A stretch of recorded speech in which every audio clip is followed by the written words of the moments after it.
Let's go. I'm about to go off like a weapon. Fuel to the top, got a filled up engine. In my thoughts, obsession. I will not stop, no, I'm never second guessing.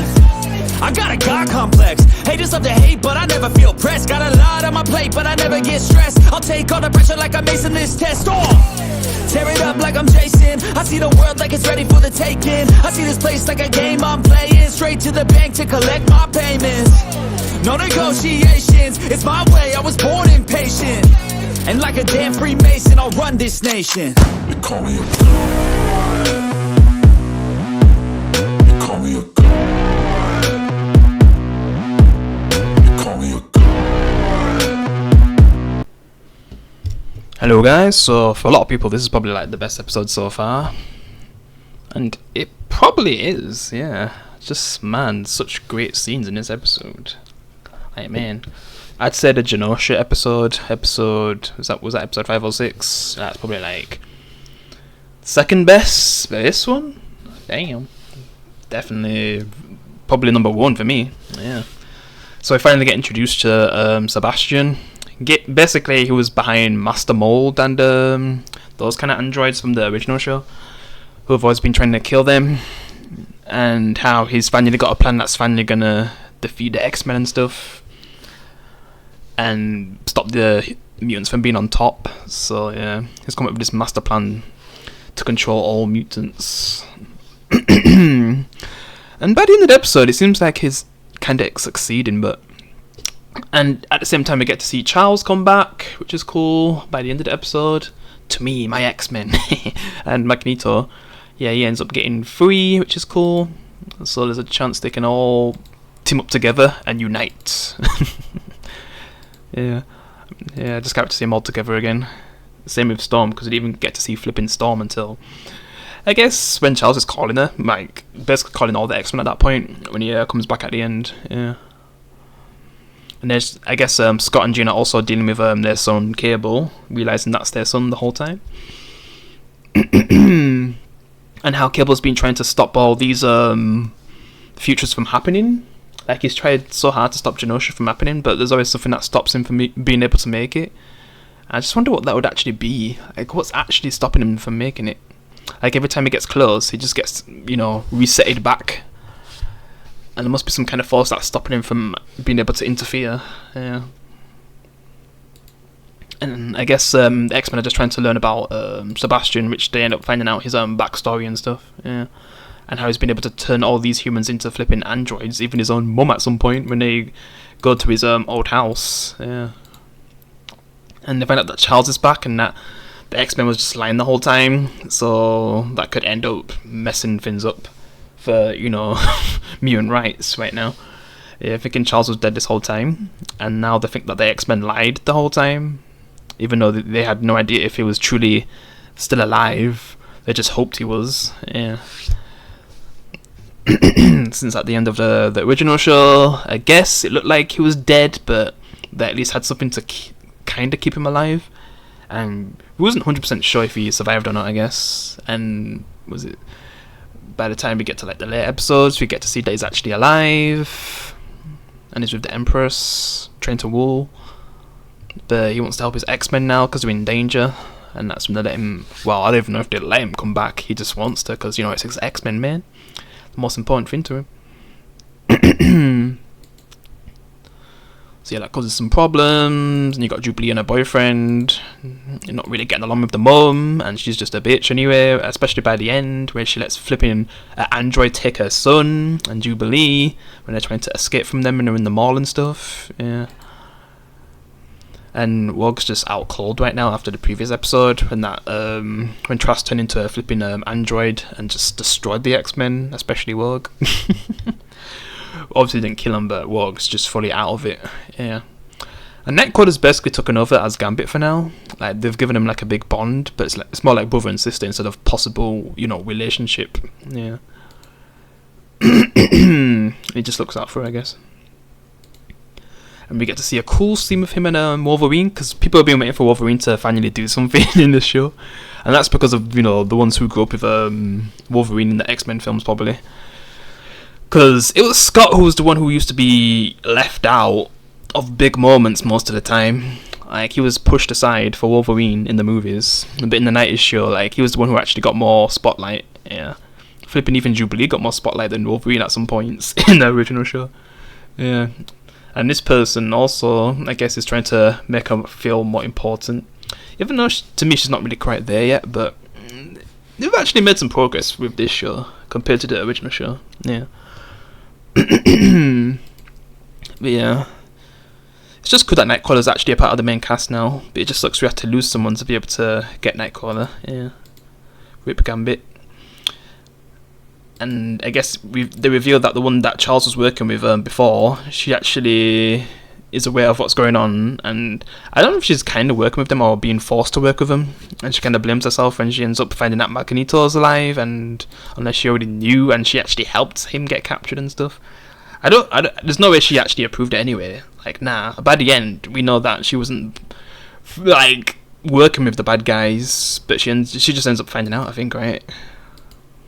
And it's kind of out of her control anyway, so but she probably felt like she could have did more to help him. And Magneto doesn't even bother talk to her. I just wonder if he blames her. But I'm surprised he doesn't even share no words, really. And then the person that Charles is working with is actually Android 2. Like, man, this is like some Skrulls storyline. Something that flipping oh my god, the MCU should have did so good. Just imagine if Marvel didn't become so shit like the MCU, like we could have got some awesome Skrull storyline instead of how they did it in Secret Invasion, which was so shit. Like, just imagine where you couldn't even trust anyone. You couldn't tell if there was an android or not. But instead, it's like Skrulls. Like, you have no idea if like people are Skrulls. Yeah. And it started off a bit interesting with Nick Fury being a Skrull the whole time. Well, up until like Age of Ultron, could you say? Yeah. Because the way how Secret Invasion did it just made things really dumb, and in a way kind of takes away some impact when you rewatch some of the films, like with War Machine being reviewed as a Skrull. That was a big mistake. Like, they shouldn't have done that. That was really dumb. And they're saying since I'm not even sure which film, but a certain point where he's been a Skrull the whole time, so it kind of takes away impact from, like, I don't know, from Civil War and Infinity War.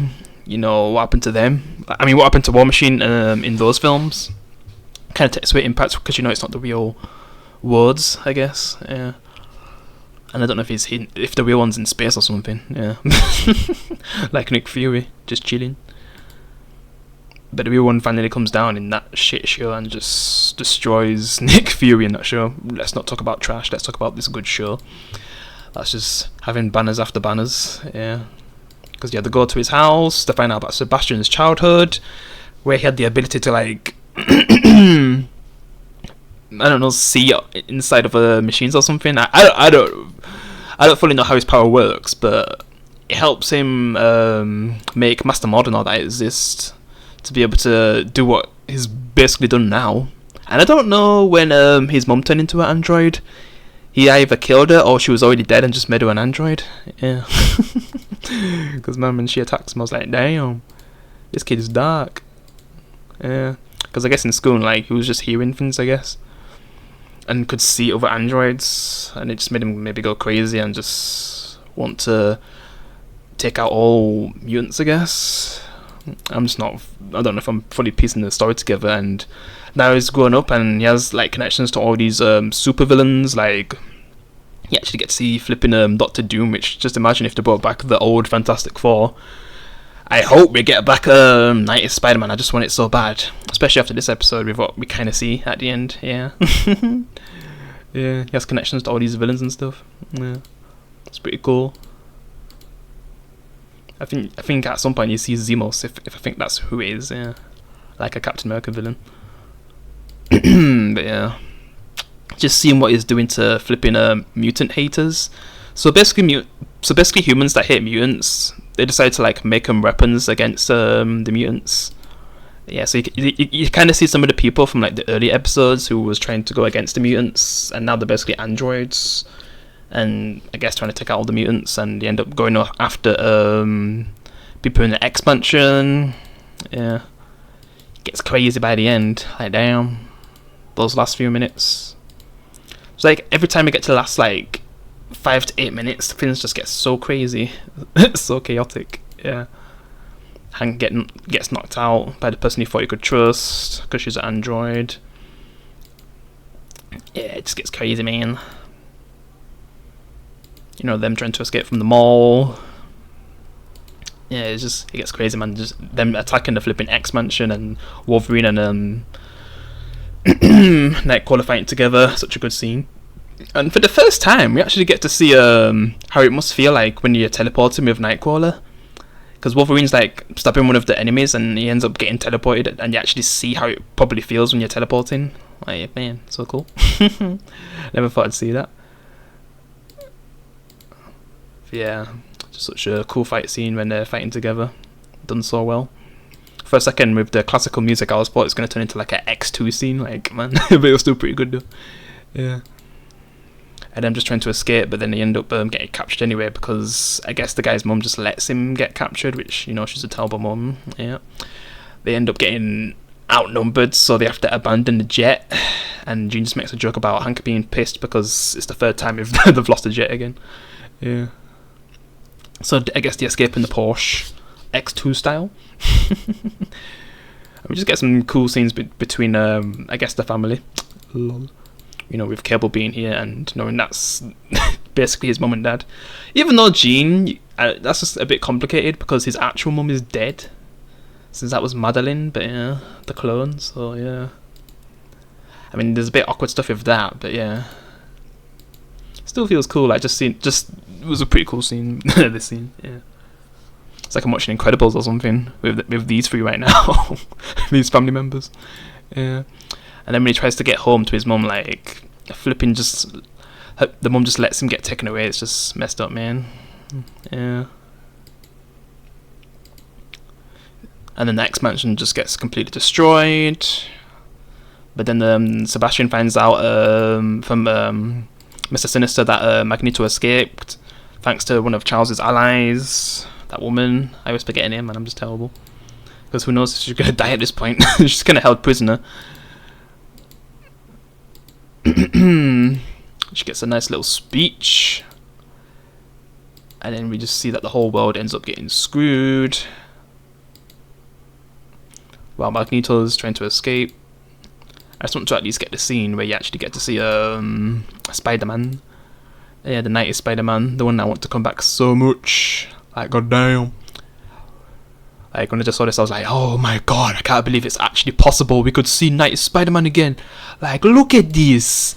This is truly 90s Spider-Man. Like, oh my god, we could actually get 90s Spider-Man back. Like, this would be the coolest thing ever, man. Oh my god, just imagine if they played the flipping 90s Spider-Man theme in this scene. Just, oh my god, I'd be getting hyped. Like,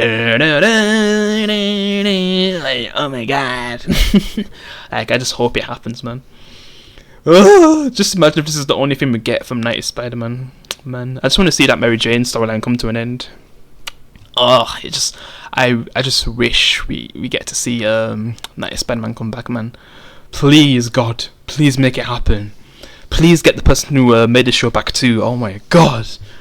It just depends on how bad the things that he did were. I still don't even know. I'm just terrible. I still haven't found out after all this time. But man, I just wish they could get just a writer like him who's not like accused of anything, who just could just make a great follow up like this, and we don't get like a X-Men 3 afterwards, and they end up just winning everything. Like, man, this is like X-Men 1 and 2 level. Like, god damn. I don't want it to end up like X-Men 3 or X-Men Origins Wolverine, where they just completely ruin the story and just the characters end up like modern MCU. Like, no, please. Like, we've got to a point where I'm getting hyped to see man like 90s Spider-Man again in the X-Men show. So please, man. And I hope we get to see more from Spider-Man at least. Just please. We need to see 90s Spider-Man come back, man. Not even Invincible could do this. To see the actual Spider-Man. Even though it's only a few seconds. But yeah, just please. And I guess we see Silver Samurai as well. Yeah. So see what they'll do with him. Like, we'll see a bunch of characters, I guess. Yeah. the whole world's screwed right now. You get to see him as well. Like, things are just getting intense right now. The whole planet's getting infected. And after all this, Charles finally comes back at the right time. Yeah. To me, my X-Men. Like, it's about time, Charles. Where you been? I mean, we know now, but damn, Anis is finally back. So, we can finally unite. Yeah. And just a great way to end the episode. Yeah, they'll be happy to see him again. But yeah, awesome episode, the best one so far, 10 out of 10. We need more awesome content like this from Marvel and the MCU. Because even if Deadpool vs Wolverine is also good, like, man, it's just proven that they should have did the X-Men the whole time. It proves they need to make more stuff like this. And if they continue to make more garbage, then they're just stupid. Don't be a Velma. Don't be a Paramount Halo. Like, actually make good content. I mean, they've basically given you the flipping template, and if you decide to not make more stuff like this because of the flipping person that got accused, you're completely retarded. You're just going to lose more money, to the point where Disney just has to file for bankruptcy, which would be insane to see if that ever happened, which amount of money they've had, and he somehow was able to waste all that money. That'd be insane. Because if you're failing like 3 flipping franchises and companies at the same time, Pixar, Star Wars, Marvel, you're failing those IPs, I mean, like, man, you're going to be empty by the time you finally decide, oh, we need to get things right, but at that point it's already too late. No one cares, even if you're getting it right. It might be a few that care. But at that point, you're not really getting the views when people actually did care. I just wanted things to be better, but yeah. I think I should just end this review now, because I could have gone forever. Yeah. Because, man, I just hope we get more stuff like this instead of more Phase 4 or 5 garbage. Yeah. Even though there's only a tiny bit that's actually good.